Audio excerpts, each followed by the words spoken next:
Саламатсыңарбы? Бүгүнкү сабактын темасы география эмнени окутат? 6 класс. География эң байыркы илимдердин бири болуп, грек сөзүнөн гео жер, графо жазам дегенди билдирет. Бул илим пайда болгондон бери эле жердин үстүңкү бетин изилдеп үйрөнүү менен алектенген. Ал үчүн көп жылдар бою жер шарынын булуң бурчтарына экспедициялар, сүзүүлөр уюштурулган. Бардык материк жана океандар ачылганча миңдеген жылдар өткөн. Бул убакыт аралыгында география илими жер бетинин жаратылышы, анда жашаган калк жана анын чарбасын изилдей турган илим катары өнүккөн.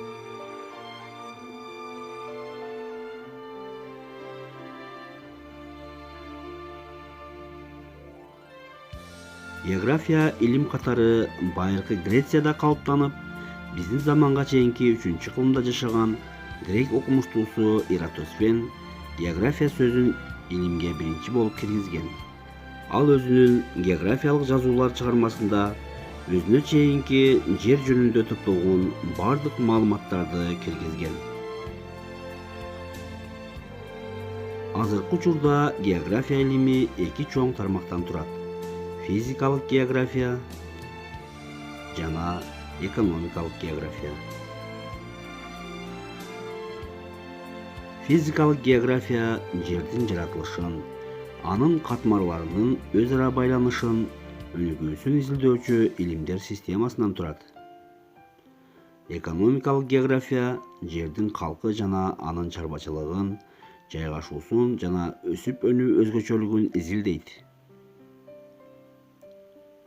География илиминин үйрөнүүнүн милдети жер шарынын өзгөрүүсүн, калктын иш-аракетинин натыйжасында жаратылыштагы өзгөрүүлөрдү байкоо менен табигый ресурстарды абайлап сактап, келечек муунга өткөрүп берүү болуп саналат.